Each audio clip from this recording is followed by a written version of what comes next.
Yes, hello people.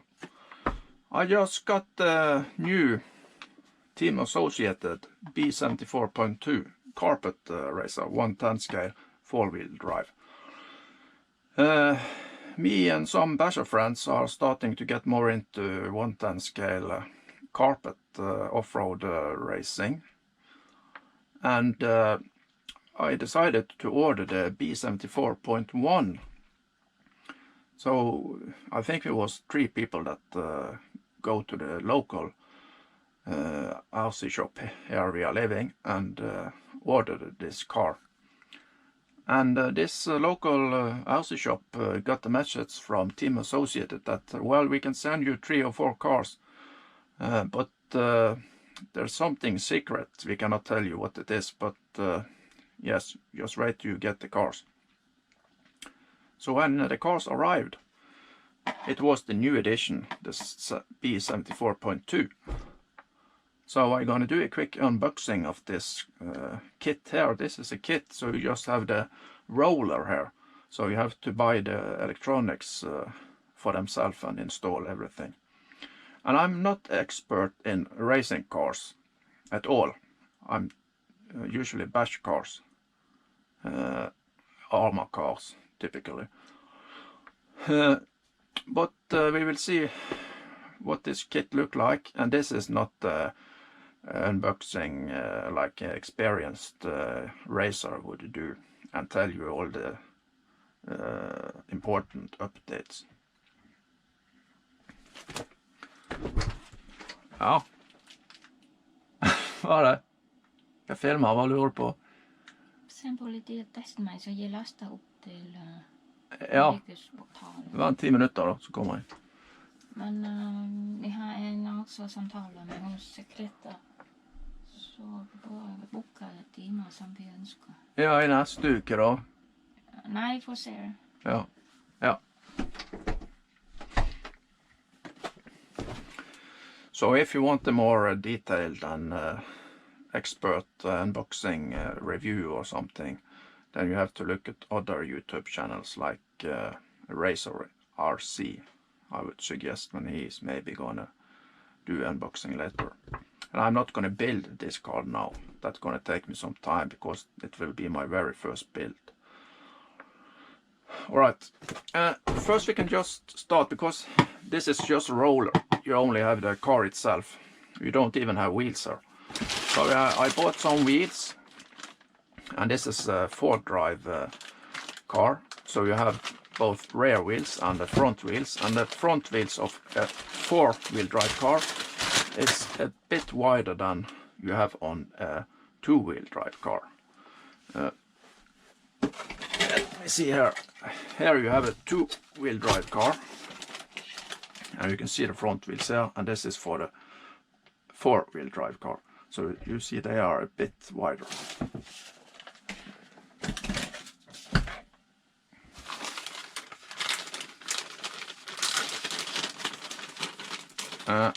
Also we're going to drive on carpet or high traction ground, so we use wheels and tires that's most suited for that type of driving. Then we have the electronics. You need a speed controller, and I'm going for a budget type of speed controller. This is the Hobbywing 10BL 120 amp speed controller. Most of the racers are using speed controllers like the Hobbywing, what's it's called, XR10. That's 160 amp. It got more setting and tunings. But the price for this EC is about $50. And I think it will be good enough for me who are new, really. But only note that this EC don't have what they call Blinky mode, so you cannot set it in Blinky mode. That's a mode where it starts to flash some light, and that says that this EC have 0 timing. In some competitions that's the rule, so you cannot use this EC in that type of competition racing. But if that's not the issue for you, you can maybe start with this if you want to go with budget on the electronics. And for the motor I choose a Hobbyvin Quick Run 3650 10.5 turn motor. I think that should be okay. And you also have to buy a pinion, and Team Associated have pinions, but they are, if I've heard right, in aluminium. So I got this Schumacher pinion, 24 tooth. That's a steel pinion, so that should be a bit stronger. That what the man in the hobby shop suggested, to use steel pinion. And then for the laps timing, when you are driving on a RC track, we use MyLaps RC4 transponder. This you install in the car, so you have to install it into the receiver or use a split cable or something like that, so because it needs power. When you drive, you can also use an app on your phone, so you will get the lapse time on your phone, and you can have it to speak out loud so you hear when you drive. Also in competition you use something like this. And here's the receiver I'm going to use. It's just the Spectrum SR315, so it's got 3 channels plus additional battery channels, so I can connect the throttle and the receiver for the throttle and the servo for steering, and also will use it for this transponder, and also I will use it for a fan, motor fan. And then we have the servo, but this ESC, I think it's only got 6 volt back, so you should really look for a servo that's running good on 6 volt.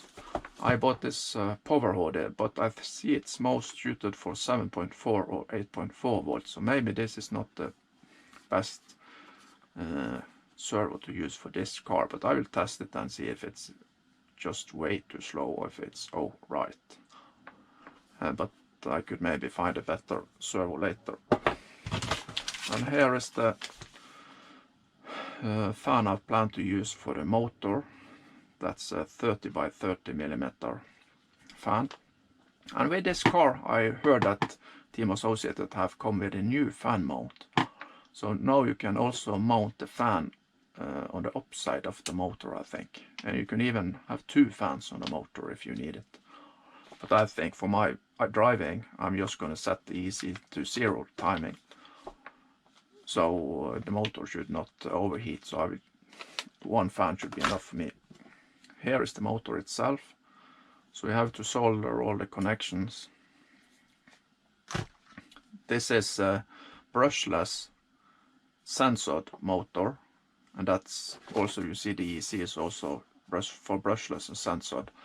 You use sensored EC and motor, so you have a more smoother control in the low end. I've tried to drive my 1/8 scale car on carpet track, but I noticed that it was a bit jerky on the throttle, because you don't have that very good smooth control on the, especially on the low RPM, low speed. I also bought this Yeehaw Racing. It's just some connectors that you solder onto the plugs that go into the battery, because on this type of car you typically use this short pack battery type, and you see you just have some what are they called, bullet connectors or something. So we have the plus here and the minus here. This is 5000 milliamp 100 C2S. Because in competition racing, off-road 110 scale, you use 2S batteries, and in 1/8 scale they use 4S batteries. So it's no point to try to buy something like 4S or 6S and try to put that inside this type of car, because if you're going to drive in competition racing you have to follow the rules, and I believe that is 2S batteries. electronics for 1/10 scale off-road. This is just the EC itself. As I said, it cost about $50. I just mounted some better protection here on the top, so I not get rocks or something, small parts into the fan on top there. I think the fan size is it 25 by 25 or is it, let me see here, this is the same size. Yes, it's 25 by 25.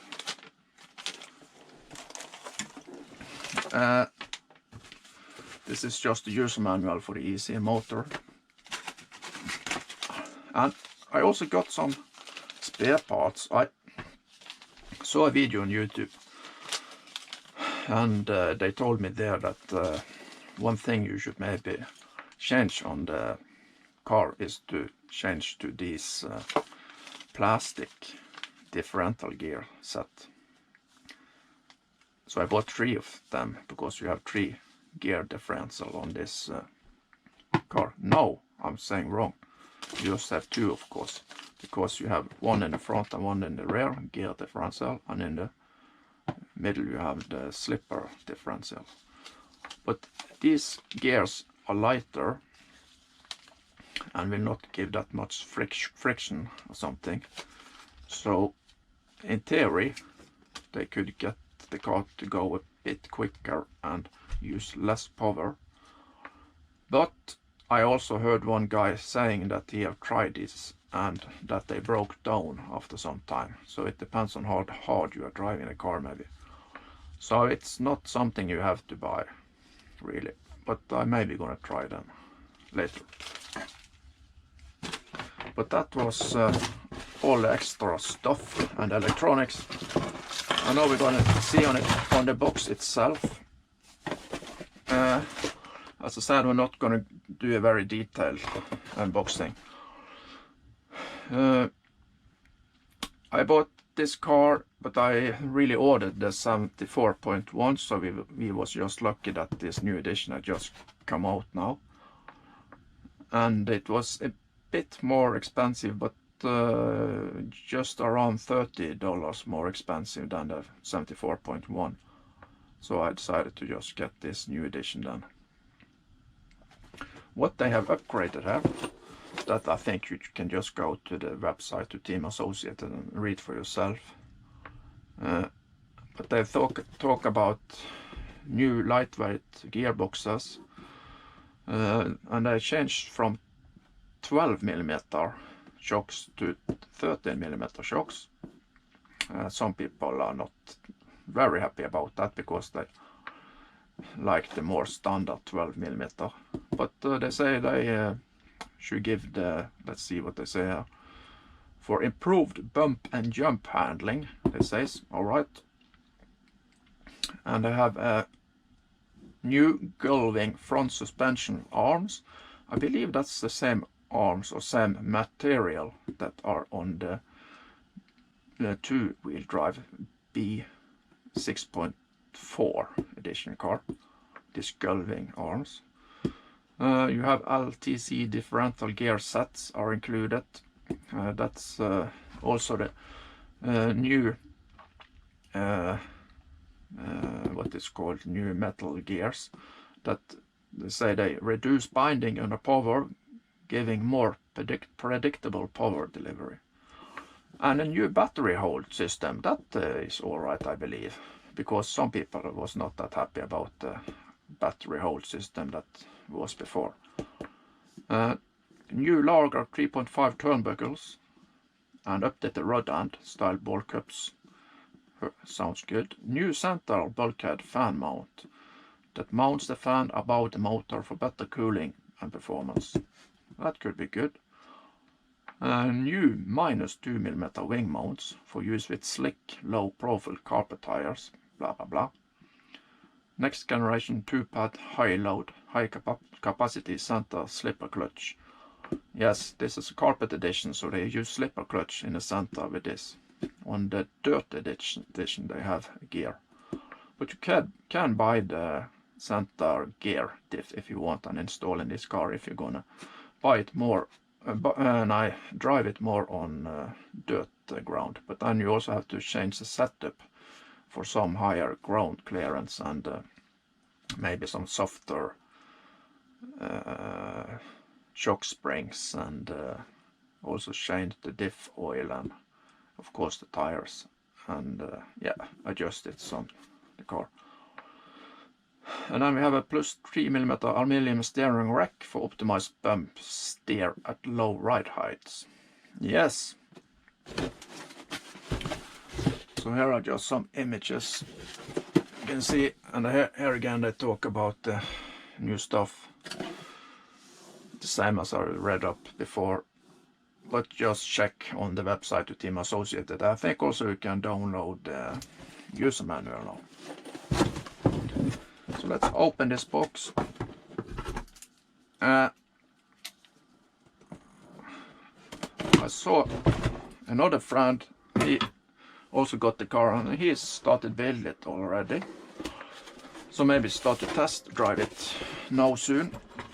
I'm gonna take some time because I also have a Team Losi 2-wheel drive car to build up. Why did I buy a Team Losi car when I'm buying this Team Associated? Well, let's see here. Here is the Team Losi Racing 2-wheel drive car, 22 DC 5.0 Elite. I bought this because it was a good price on this Elite Edition, and with the Elite Edition you get many upgrades included with the kit. And I wanted both a 2-wheel drive and a 4-wheel drive car. Not only because you have the difference in 2-wheel drive and 4-wheel drive cars, but also because when I have to drive to the racing tracks, it takes me about 40 to 50 minutes. And it's good to have two cars with you, because if you break one car and don't have spare parts to repair it, that's the end of the driving that day. And that can happen very early maybe. So it's good to have two cars with you then. And I just wanted to see how different the Team Losi car is. And I think both of them are of course way above my skills. So I will have enough with both these cars. And I'm using the same electronics in this car. Same hobby wing, ESC, and same motor. So it will be interesting to see how the cars are different to drive. But back to the Team Associated B74.2. So this is the kit. And I cannot tell you what is new and what has changed here, because I've never had one of these before. So this is some rod ends and turnbuckles. And here we have the new 13mm shocks. You have to assemble everything here, and they include oil and everything you need, I believe, but read on a web page and you will see more what they say you have to buy. This is the shock towers and wing mount. This is a Diff. I'm not sure if it's the center diff or it's maybe the front and rear diff. Here we have the sway bars. This is, of course, we have again, this is the carpet edition, so we have the slipper in the center. This is the slipper diff. Here we have the rear hubs and some hing pins and hexes. I see they included 6mm hexes. I'm not sure if that's the same. I don't think that's the same in the front and the rear. For the corporate edition, I think they're using, must just be the rear. So they are using 6mm hexes in the rear here. And I guess in the front they are using some that are a bit more narrow. Yes, no, they are using 5mm hexes in the front and 6mm in the rear. This is the front steering parts, the hubs in the front.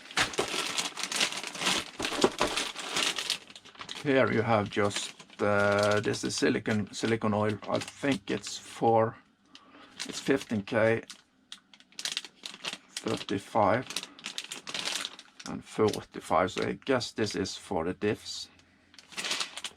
No, it's, yeah, it could be for the diffs and shocks maybe. And here we have bearings, and you have the gear cases, and you have the diff inserts. Both the diff and axles you can rise and lower. So typically for when you're driving on high traction like carpet, you lower the car so you get very low ground clearance, but then you have to raise up the diff a bit so the axles are more straight. And the axles you also can raise a bit up at the hub end, so raise the hubs a bit, and that's so the arms also keeps a bit more flat.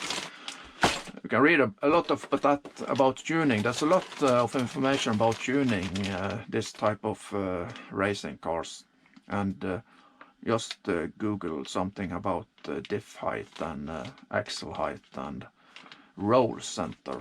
They're talking about getting the roll center a bit higher so the car will not that easy traction roll. That's when the car tip over, because it's very high traction on carpet racing.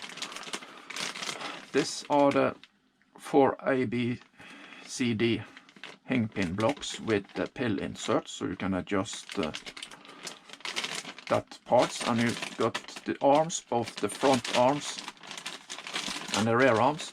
I'm not really sure about what there. But of course I will find out that. Yeah. Then you got a clear body that you have to cut out some and paint yourself, and this is also the wing that you have to cut out.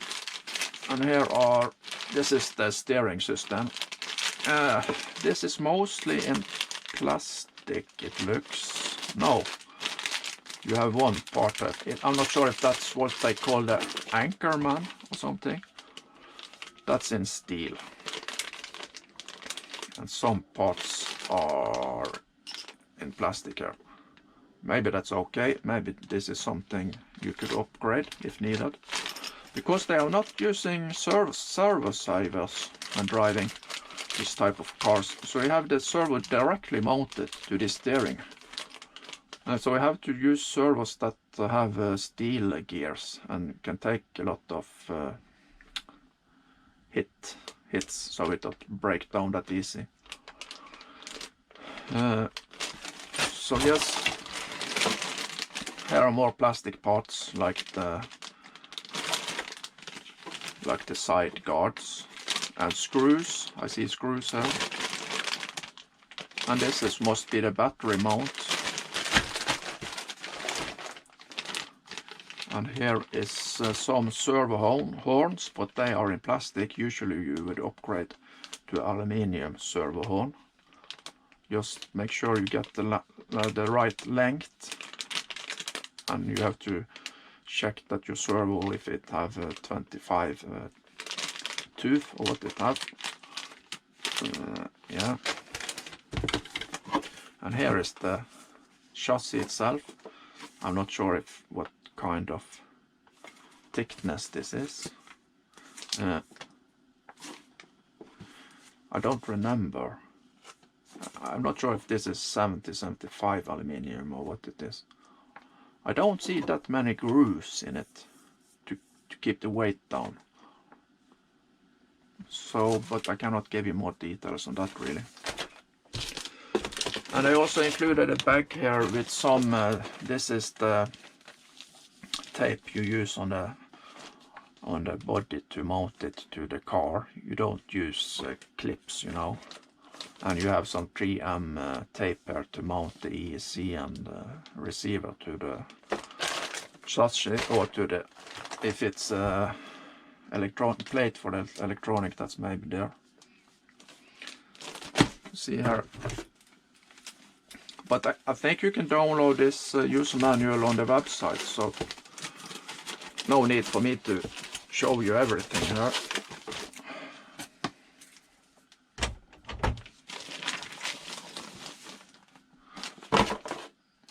But this is just some ads, yeah. And this is when you paint the body, you just tape this on the inside, and you paint the body also in the inside, and you must remember to remove some protecting here that you have on the outside when you finish painting it. I'm just gonna do a quick, easy painting, and you have some stickers. Some RC people love stickers. I'm not into stickers that really much, but okay. It could maybe be okay to just take one of these stickers to the body so I can see that this is the B74.2 car. You also got stickers for the B74.2 D Dirt Edition. Also included. Yeah. What is this? This is just some, yeah, telling you about the different cars they have, yes. So this is the user manual, and this is a kit as you've seen, so you have to assemble it yourself. So I just hope, since this is a completely new car, 74.2, that this user manual is correct, that it don't have too many errors, because I'm not very experienced with building cars like this. But I could look also into the older B74.1 user manual just to see that if they had updated that user manual with something. But I hope they got it right in this user manual.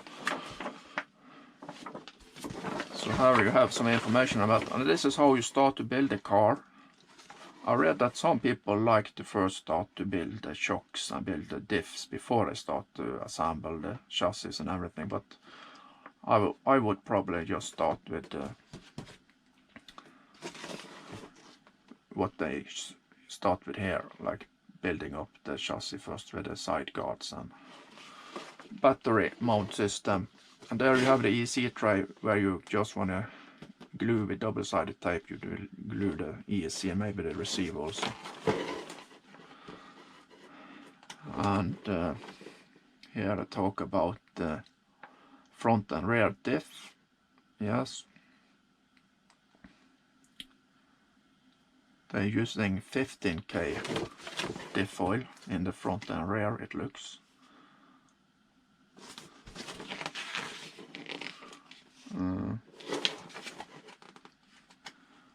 Let's see if it's something else interesting here. Yeah. And here you have the rear gearbox diff height insert. So you can adjust the gear height. And as I said, on carpet cars you would raise up the gearbox, because the car is set with very low ride height or ground clearance.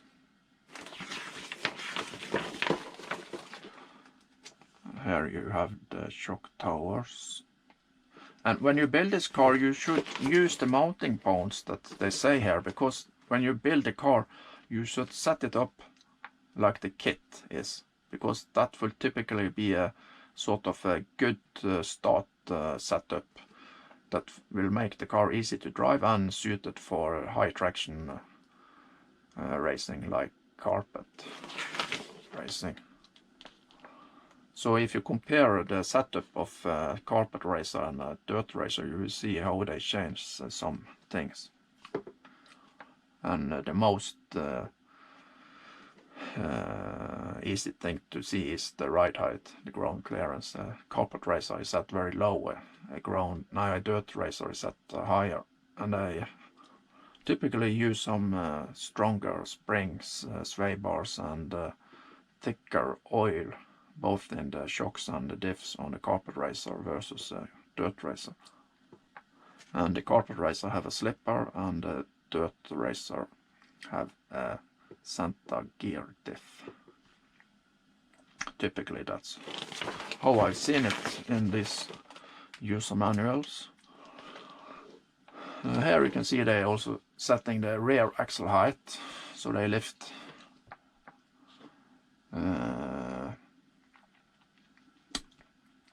up the rear hubs. That will keep the rear arms more horizontal when you are setting the car with the low ride height.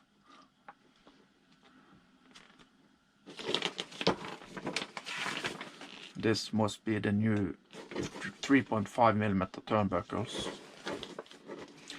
So you could not use the old 74.1 ball cups, because I believe the old turnbuckle was 3.0mm, but I could be wrong. But just notice that if you're going to buy spare parts for this car. And this is the slipper you see.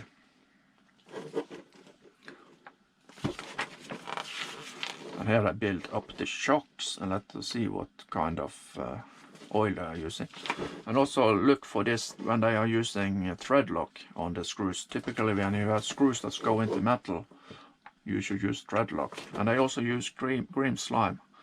And this green slime is not included in the kit, so you should maybe buy a green slime. That's, I think they use it so the shocks should be more sealed, not leaking oil.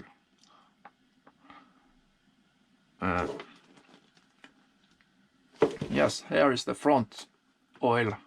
In the front I use 45 VT, and in the rear I use 35 VT, so a bit thicker oil in the front.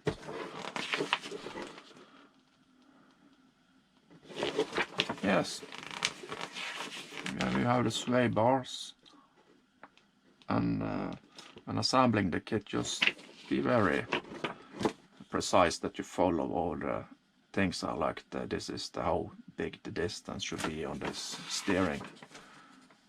Now this is the mount for the sway bar. Because when you follow the exact setup, you will get this kit setup. And you have to also cut out the rear wing, and there's one line for the carpet and one for the dirt. On the carpet you cut it a bit lower. And here I come with some tuning tips, how you can use the pill inserts in the hing pin blocks, A, B and C and D blocks, and what they do, what kind of tuning. But that's a completely big topic for itself, so just watch some videos on YouTube about tuning this kind of cars. But set it up like the kit suggests, and you have a okay driving car. So this is the setup. If you see, this is what I call a setup sheet. So this tells you most of the things you really need to know, how to set up the car. And you see these black dots, that's where the holes you should use. So you see for the front suspension, they are using maximum axle height and maximum diff height here, it looks like. And they tell you where to have what pill inserts to use. And for the rear suspension, they're using the next highest axle height and the next highest diff height. And also here you can see what they are using for pill inserts. And they are using this axle height and diff height to get the car to behave the best on a low ground clearance setup. That's will keep the center of gravity low and keep the roll center a bit higher, so the car will not that easy traction roll on high traction ground. And you also have the differential fluid and the shocks information here. So this is the kit setup. This is how we want to set up the car, and this is what the instructions manual tell you to set up the car like this. Then of course, if you after some driving, or if you experienced driver know that you want it a bit different, you of course tune it like you will. just see some videos on YouTube about that.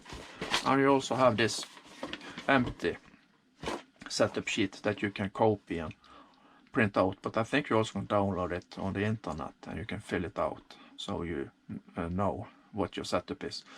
And the pro drivers and experienced drivers, they fill out this type of setup sheet when they're driving on different tracks, and I note where the event was, what track it was, what kind of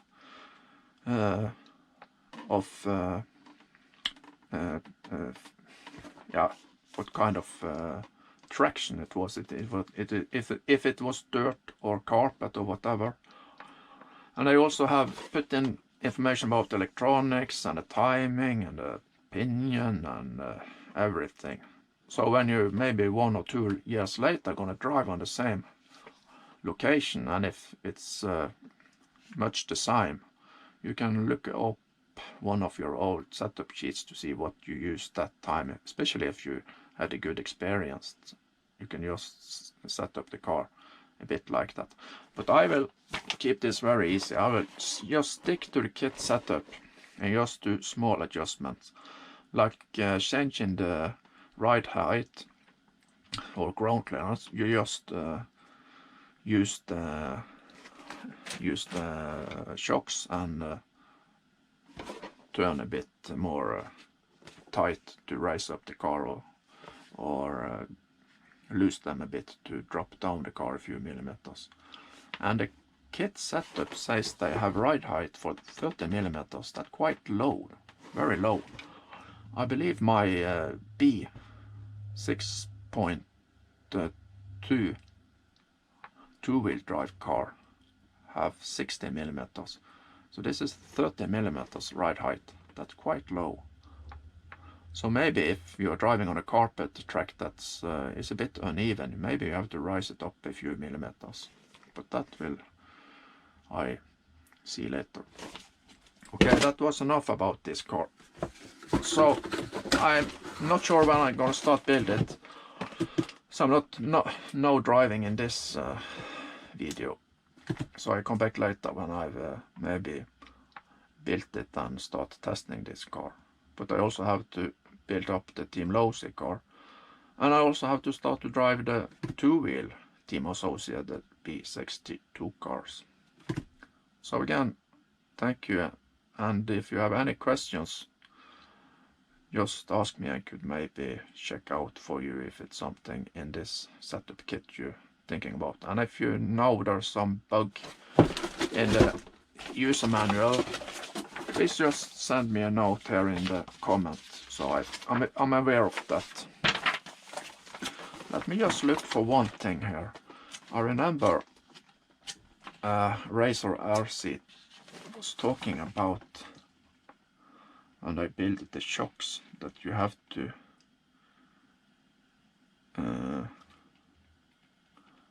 insert some